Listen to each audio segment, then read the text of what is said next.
Hi guys, it's me Cuckoo and welcome back to my channel. Today we're going to be doing another social media 101 and it's a fun one. It's completely focused on brand identity. If you are interested in finding out how to create a beautiful and consistent brand identity for your business, then this is definitely one that you want to watch. Let's get into it.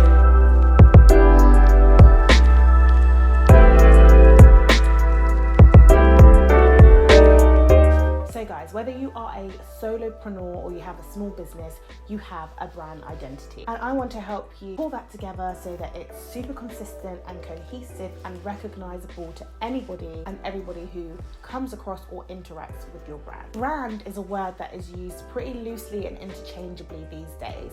And for that reason, I think it's really important for us to get an understanding of what brand versus brand identity versus branding actually means. So let's start with brand. Brand is the relationship a customer has with a business. And to be quite frank, brand is not what you say it is, it's what people say you are. Next, we have brand identity. Brand identity is what you can see. It's the design of the brand. Essentially, it's all the visible elements of a brand, such as color, design, and logo that identify and distinguish your brand in the consumer's mind. A recognizable identity is really important if you want your company to stick in the mind of your customer. And your brand or company's identity should reflect your business values. Lastly, we have branding. Branding is the process of building awareness and extend loyalty. It is the marketing practice of actively shaping a distinctive brand. So now we've got that all out of the way, why is brand identity so important? A solid brand identity can help distinguish you in the mind of your customer. We've covered that already. But also it helps to build customer loyalty with them.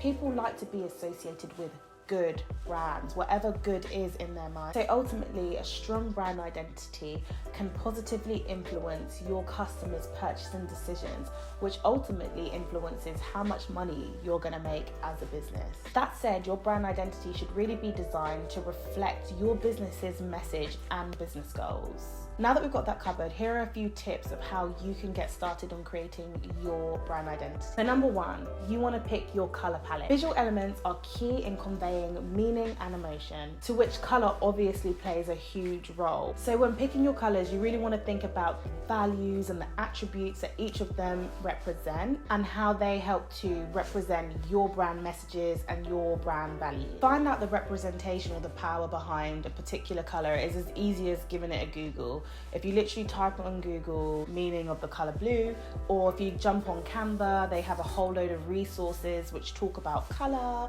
or Pantone, again, they have a whole load of resources that talk about color and the meaning behind particular colors that will help you in deciding what colors you should use for your business. But when picking your color, just be sure to pick a combination of colors that are complementary and are aesthetically pleasing. They need to work together. The next thing you want to do is choose your typography or font. It's really best to just stick to 1 to 3 fonts for your business or brand, and at that they should be part of the same kind of font family so that there is a consistent and cohesive look and feel across your business branding, whether you're using it on social media or on your website or on any print material that you make. You want to make sure that your font reflects your brand personality and your brand style. So if you're a really sleek and luxurious brand, you want to find a font that is reflective of that.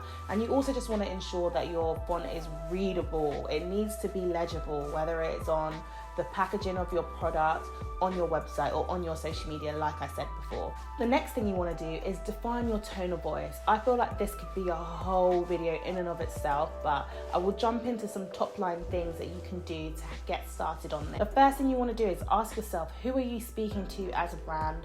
You should already have an idea of this. We covered this in our social media 101 video and also in our social media strategy video. So you should know this really, but think about who you're talking to and who you're trying to reach and how you'll go about doing that using language. When you've done that, it should dictate the following things. If you use social jargon, slang or colloquialism, if you speak candidly on subjects, or if you're a little bit more diplomatic, if you post memes and GIFs to your social media, so these are humorous asset. If you use hashtags and emojis regularly, obviously if you're a very serious business, you might not use emojis and you might not use hashtags. It will dictate if you speak about politics or not, or other social issues, and it will dictate if you speak about your personal life or share personal images regarding your life on your social media.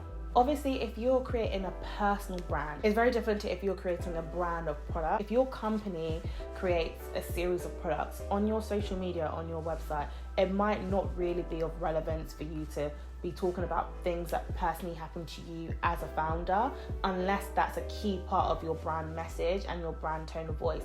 These things are really, really important for you to think about. They help to define your brand identity and what people think of you when they interact with you. The next thing you want to make sure you're doing is selecting the right iconography, graphic, and images. These things honestly make up a large part of your brand image. You want to make sure that you always use icons, graphics, and images that are consistent and coherent with your brand identity. Just remember that everything you put out into the world will contribute to your brand's perception. Because of this, you just want to make sure that you choose icons, graphics, and images with intention. So that's just a handful of tips, but these tips are a great starting point and should actually get you to a solid base that you can then build upon later in the future. Now that we've got that covered, let's have a look at some brands that are doing this really well, and I pulled together some examples to demonstrate that for you. So the first example we have is Glossier. As we go on their Instagram, we can see that the colours that they have chosen for their brand identity is pink and white, a really soft pink and white. So it's really light, really airy, and that definitely appeals to a young female sort of audience. Similarly, if you go onto their website, you can see these same colours used across the board. So this shows you that they have chosen their colour palette and they stick to it across the board. They tend to use about 2 to 3 different fonts. Fonts that they have used are quite long and skinny, and then they've got a more traditional font they use, which kind of looks like your Times New Roman. But across the board, it's either a bolder version of this long skinny font or the Times New Roman styled font.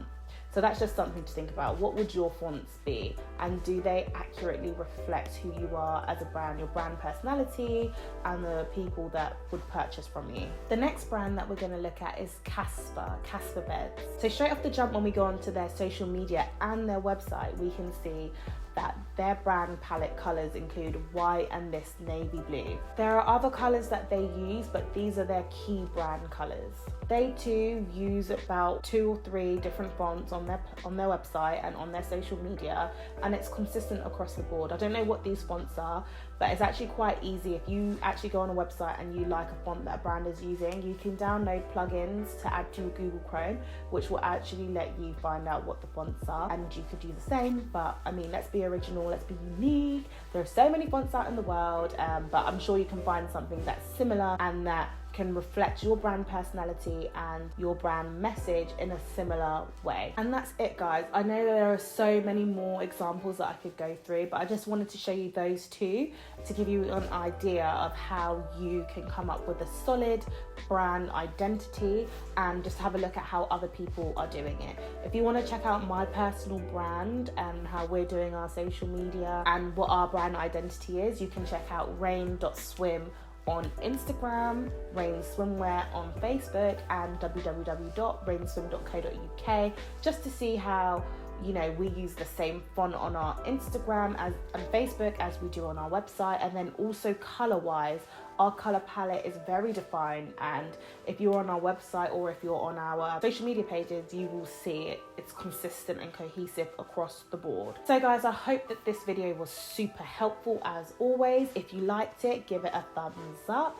If you have any positive comments to leave, please do leave them down below, and get started. Start building your brand identity and start helping people have that positive perception of who you are and what your company does. Until next time, guys, see you later.